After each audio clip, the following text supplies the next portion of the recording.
Hola, soy Elba Rivera Gómez, subdirectora de la Dirección Institucional de Igualdad de Género de la Benemérita Universidad Autónoma de Puebla.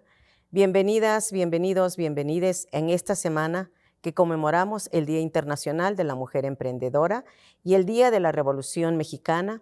Es necesario reflexionar sobre nuestro pasado y reconocer la participación pública y política que las mujeres han generado. Es a partir de estos movimientos sociales que ellas cambiaron su mundo y por ello el día de hoy les hablaremos de las revolucionarias.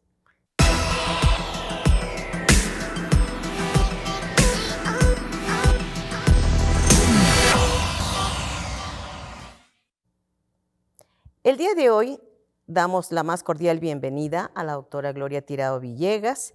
Ella es doctora en Historia por la UNAM, profesora investigadora en el posgrado en Historia del Instituto de Ciencias Sociales y Humanidades Alfonso Vélez Pliego, de nuestra alma mater, y en el doctorado en Estudios de Género y Feminismos de nuestra institución. Ella es integrante del Sistema Nacional de Investigadores Nivel 2 y del Padrón de Investigadores de la BIEP-UAP. Sus líneas de investigación son Historia de las Mujeres, Historia de los Movimientos Estudiantiles. Pertenece al Cuerpo Académico 331, Historia de las Prácticas Políticas y Género e Identidad de la Facultad de Filosofía y Letras de nuestra institución y además es líder de este cuerpo académico. A lo largo de su experiencia como docente con más de 50 años, ha disfrutado el contacto con alumnas y alumnos y combina la docencia con la investigación y se identifica con las y los jóvenes. Ella es integrante del Consejo de la Crónica de la Ciudad de Puebla y autora de 42 libros. Entre los más recientes tenemos Saberes, Enseñanza y Poder, Las mujeres rompiendo techos de cristal en el espacio público, siglos XVI al siglo XXI, y ha sido coordinadora de la persistente lucha de las mujeres, discursos y prácticas a través de su historia, siglos XVI-XXI, recientemente publicado. Desde el 2003, ella es integrante del Seminario Nacional de Movimientos Estudiantiles y fundadora del Seminario Permanente de Historia de las Mujeres y Género en el 2013. El año pasado recibió la presea estatal de Ciencia y Tecnología Luis Rivera Terrazas, que otorga el Consejo de Ciencia y Tecnología del Estado de Puebla. Cuando pensamos en la revolución, regularmente la imagen que viene a nuestra mente es la de las Adelitas, la soldadera, aquella que se unió a la lucha porque estuviera convencida de generar un cambio social, sino por seguir a su amado. Tal ha sido el estereotipo de revolucionaria que ha trascendido al tiempo y que llegó para quedarse en la siguiente canción.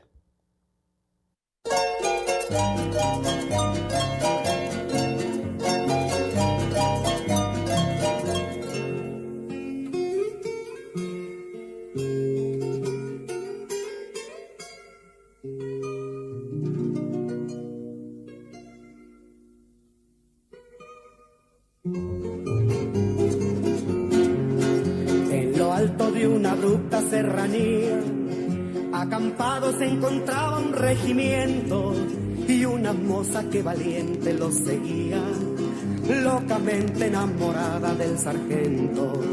Popular entre la tropa era Adelita, la mujer que el sargento idolatraba, que además de ser valiente era bonita, que hasta el mismo coronel la respetaba. Y se oía que decía aquel que tanto la quería. Y si Adelita se fuera con otro, la seguiría por tierra y por mar. Si por mar en un buque de guerra, si por tierra en un tren militar.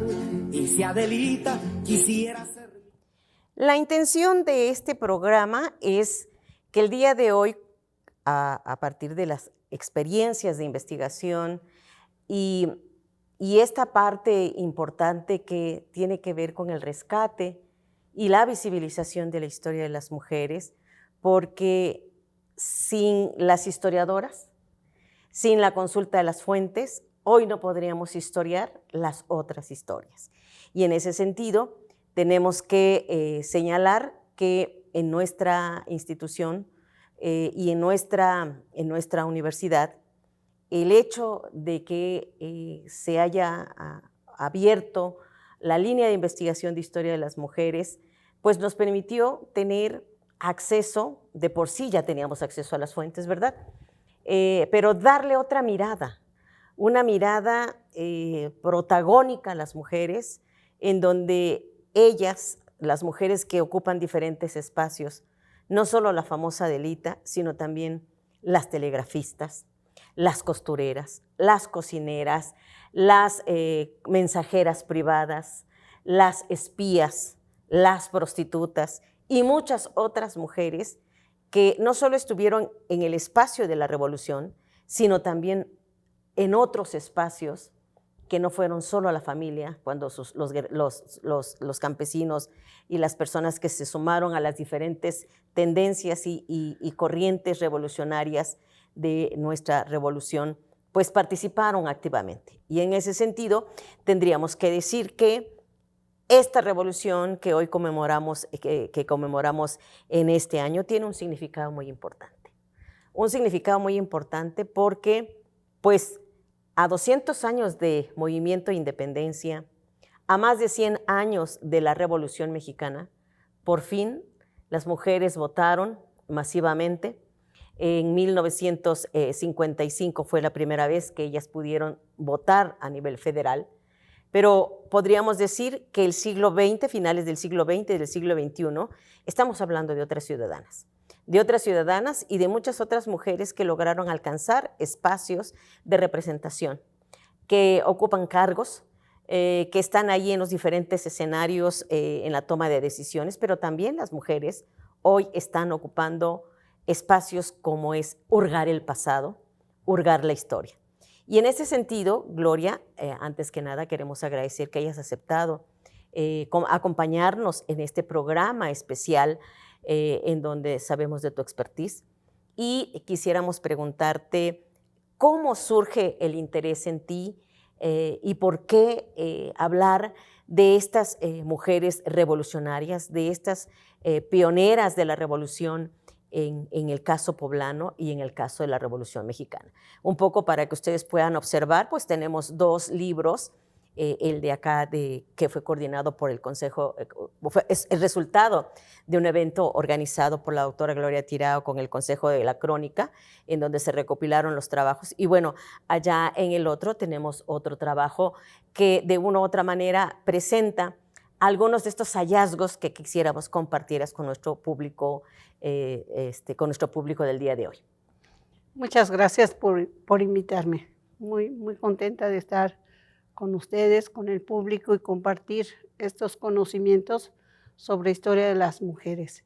Fíjate que mi interés por hacer historia de las mujeres viene de tiempo atrás, pero resulta que mi interés por hacer historia de las mujeres, como tú conoces, las estudiantes del 68, como tú conoces también sobre las revolucionarias, pues viene precisamente de que no existían, ¿verdad? No existían en la historiografía que se hizo y porque la historiografía sobre la Revolución Mexicana durante los primeros 50 años después de la Revolución Mexicana fue escrita principalmente por muchos de los que habían participado durante la Revolución. Entonces se generó este estereotipo de la Adelita, la Valentina, las mujeres que iban detrás de su Juan, ¿no? Que sí las hubo, pero se dejó de lado tantas mujeres que precisamente la oportunidad durante el porfiriato, la oportunidad de estudiar en la normal, la oportunidad de estudiar en el Colegio del Estado como telegrafistas, pues les abrió los ojos a muchas de ellas. Un gran sector de las mujeres que participan primero con Francisco y Madero para comenzar en los inicios de lo que después será la revolución, pues son precisamente profesoras. Y otro sector importante son las obreras que están trabajando y que reciben un salario disminuido casi el 50% de lo que ganaban los hombres. Entonces ellas luchan por sus demandas y casi tampoco se habla de ellas porque se habla de las huelgas de Cananea, de las huelgas de Río Blanco, pero pues hubo huelgas, por ejemplo, aquí en Puebla en 1906 de las obreras del tabaco, también en 1912 hubo una huelga muy grande de las obreras de boneteras que trabajaban en la bonetería. En 1914 hay otra huelga muy importante en la que se suman costureras del Palacio de Hierro, por ejemplo. Entonces, ¿cómo vemos la revolución o cómo se entendió la revolución? Pues solamente aquellos que andaban a caballo, que andaban fuera, que tomaron con tropas, llegaron y tomaron algunas poblaciones. Ahí también encontramos mujeres muy valientes. Pero yo quisiera regresar a una parte muy importante para la historia de nuestra ciudad de Puebla, es a esta heroína Carmen Cerdán. Carmen Cerdán y las hermanas Narváez, porque de Carmen Cerdán se ha hablado mucho a partir de lo que sucede el 18 de noviembre de 1910. Pero Carmen Cerdán no termina ahí su vida, sino se las llevan a la cárcel a las tres Cerdán, a Filomena, madre de los Cerdán, se las llevan a la cárcel, a Carmen, a su cuñada, entonces se las llevan a la cárcel. Pero durante ese momento en que ellas están en la cárcel, pues la revolución no se detiene, sino los hombres huyen a esconderse porque han sido descubiertos y las mujeres son las que organizan y se organizan en una junta revolucionaria Puebla-Tlaxcala. Y son las hermanas Narváez las que llevan la batuta en esta organización junto con una profesora importante, Paulina Maraver. Entonces ellas juegan un papel protagónico. ¿Qué significaba esto? Significaba que había que buscar de dónde darles armas a los que ya estaban en la revolución, dónde llevarlos, traerles, y sobre todo las órdenes que debían darse de cómo coordinarse entre ellos. Y no solo, bueno, ellas son las que coordinan, pero están las mujeres tlaxcaltecas, ¿no? Ahí los clubes antirreeleccionistas juegan su papel. Hay una mujer, por ejemplo, de Zacatelco, Tlaxcala, me pareció extraordinario conocer que una mujer ahí y trabajaba junto en relación con estas mujeres. O la hermana de Juan Cuamatzi, ¿no? Porque los inicios también de la conspiración o de la revolución, pues están constituidos por familias que estaban en contra de Porfirio Díaz. Así que sigue, después de que sale Carmen Cerdán, salen ellas en 1911, en marzo de 1911, sigue todavía, ya está Francisco y Madero, se unen y después de que matan a Francisco y Madero, pues están en la lucha en contra de Victoriano Huerta. Entonces, fíjate, todo retar a Victoriano Huerta pues era muy peligroso, muy complicado en ese tiempo, que además ellas estaban como fuera de los cánones que tenían que tener las jóvenes, que guardar las jóvenes. Entonces forman la segunda Junta Revolucionaria Puebla-Tlaxcala y van más allá. Después estarían también en contacto con Venustiano Carranza.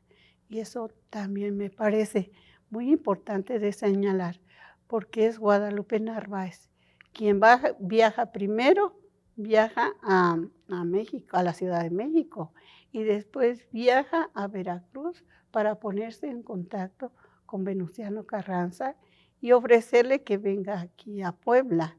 Para esto ellas estaban organizadas, muchas otras más, entre ellas Hermila Galindo, por ejemplo, que hace un trabajo maravilloso a favor de Venustiano Carranza, ¿no? Y todas ellas se convierten en constitucionalistas y llevan el mensaje de qué es lo que quiere Venustiano Carranza, que también era muy arriesgado. Pero lo hacen con sus alumnas, ¿no? Porque resulta que las hermanas Narváez tenían un instituto de clases especiales que era para aprender corte y confección. Qué Propios de la maravilloso, época, ¿no? propios de la época. Entonces, ellas precisamente con sus alumnas difunden las ideas constitucionalistas.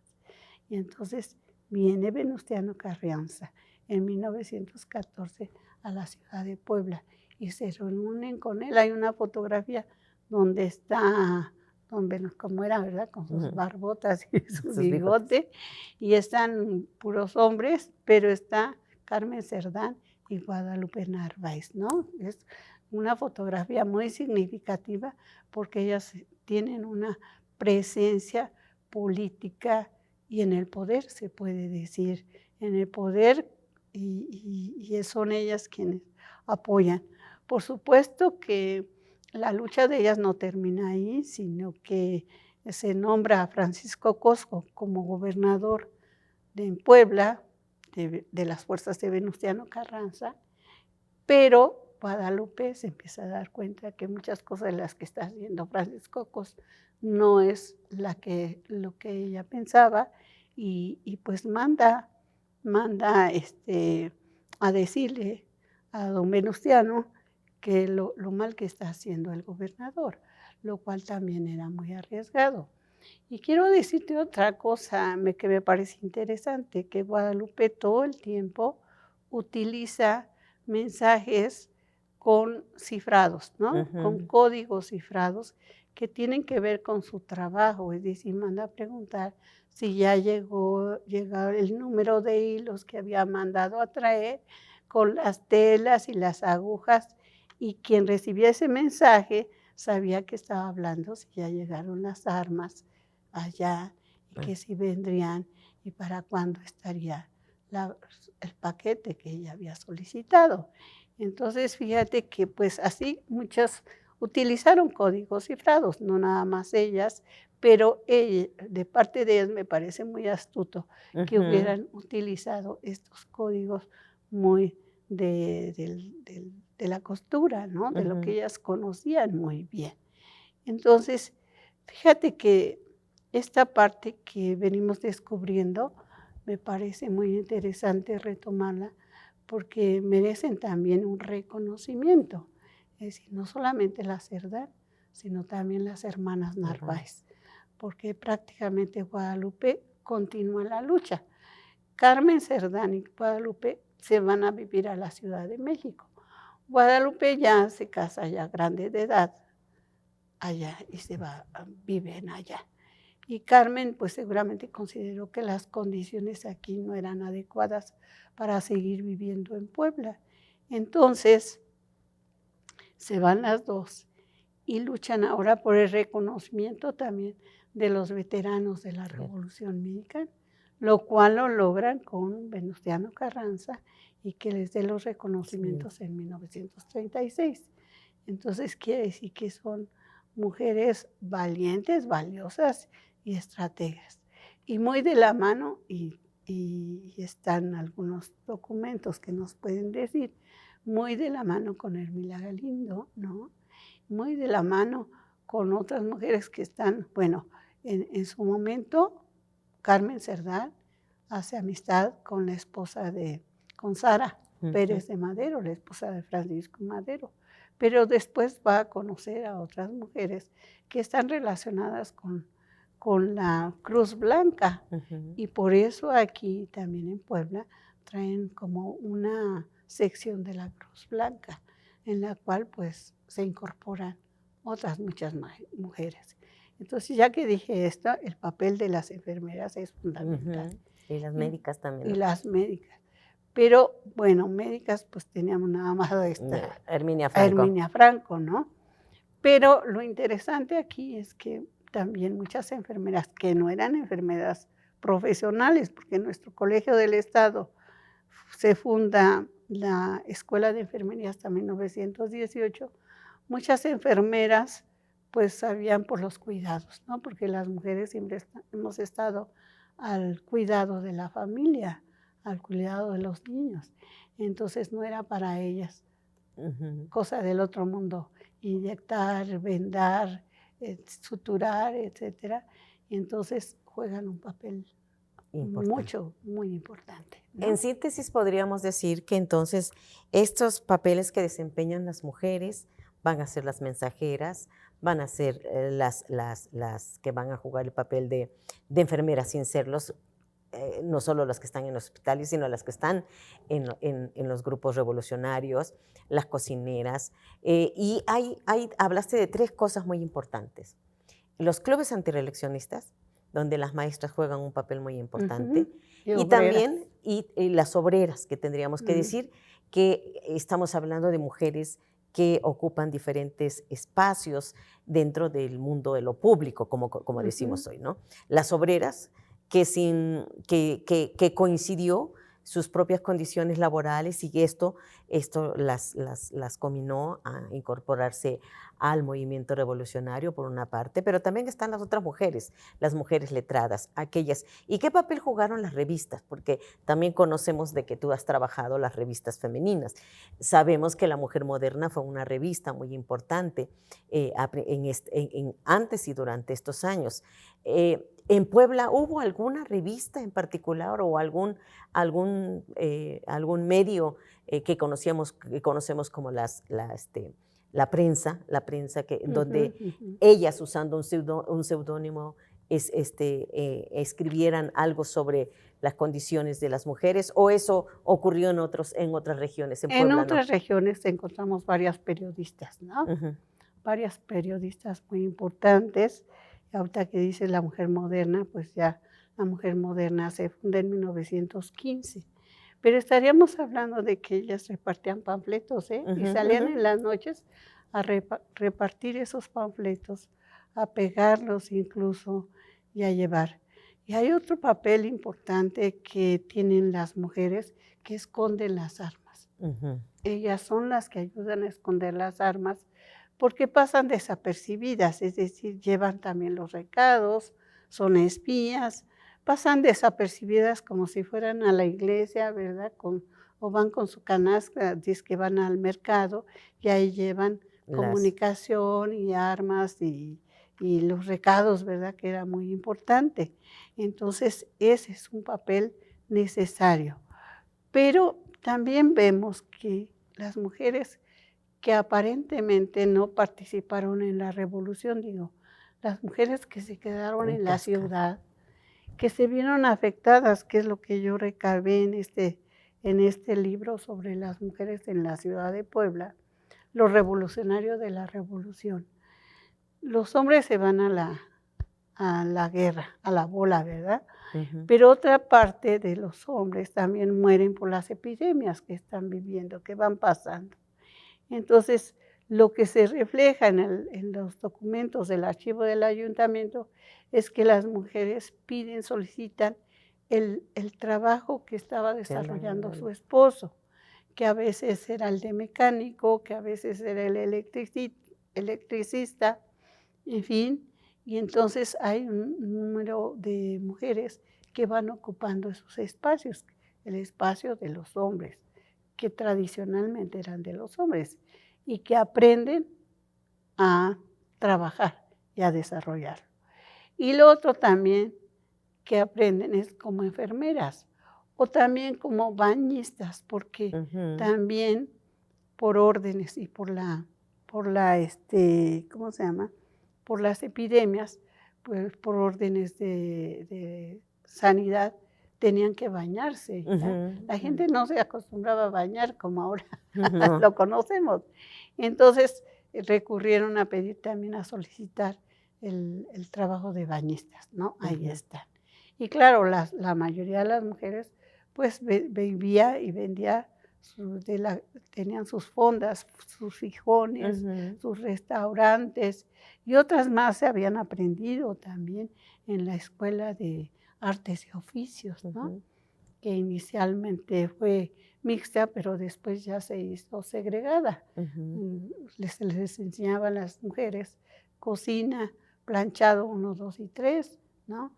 A coser, las labores tradicionales, pero que finalmente las formaba en ese espacio en el cual estaban llegando, porque pues lo que en el Porfiriato llegaban pues las tintorerías, las empresas grandes, entre comillas, podemos decirle, pero donde ellas podían trabajar o manejar una máquina de coser, que estaban llegando las máquinas de coser, ¿no? Sí, sobre todo la Singer, la famosa Singer. Entonces, eso es, digamos, importante porque también asumen la manutención Exacto. de la familia. Eso, ¿no? Cuando los hombres se van, ellas se quedan como encabezando sus familias.